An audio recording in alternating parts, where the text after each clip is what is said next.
28 taon na ang nakalilipas nang magkaisa ang maraming Pilipino para labanan ang diktaturyang Marcos. Ito ang tinatawag ngayong EDSA People Power. At sa unang pagkakataon, ginunita ang makasaysayang revolusyon sa probinsya ng Cebu. Makibalita tayo kay Mark Anthony Bautista ng GMA Cebu.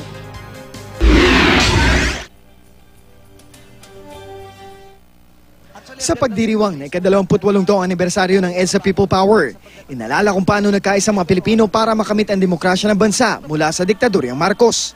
At ngayong taon, sa kauna-unahang pagkakataon, ginunita ito sa Cebu. Libu-libong taong dumalo sa EDSA Anniversary right sa harap ng Cebu Provincial Capitol.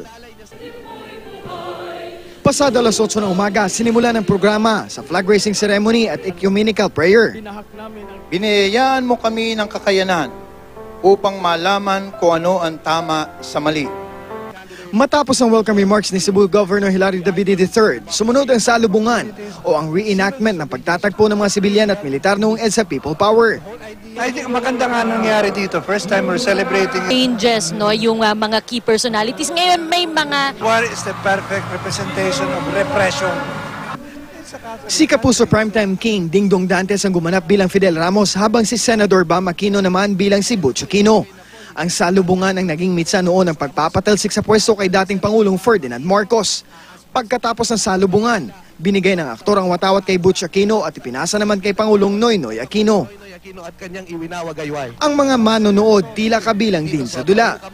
Napuno ang lugar ng mga nakadilaw na damit at sabay-sabay pang nagtaas ng kamay bilang simbolo ng demokrasya.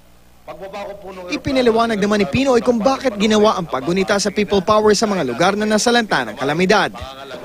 Ang nag-udyok sa atin sa EDSA, ang nag-uudyok sa atin tuwing may sakunang tumulong sa isa't isa, hindi dahil gusto natin lumabang o may pakinabang tayo dito. Sa nakakaraming Pilipino po, ang pinakamalakas na nag-uudyok para kumilos ay pagmamahal.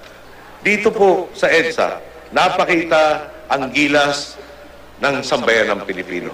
Tayo po ang naging inspirasyon sa iba't ibang pag-usbong ng people power sa iba't ibang panig ng mundo.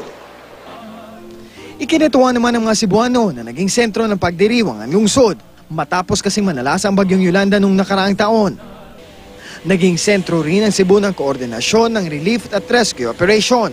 At kung tatanungin naman ng ilang Cebuano kung sa panahon ito, nadarama pa rin ba ang tunay na kahulugan ng demokrasya? I don't think so. I guess before, they have freedom of speech, though we still have it right now. It seems that our actions is like more controlled by the government. Put an end to all the cases relating corruption and also harassment, especially, physical violence. Mark Anthony Bautista, Nagbabalita, Pilipinas.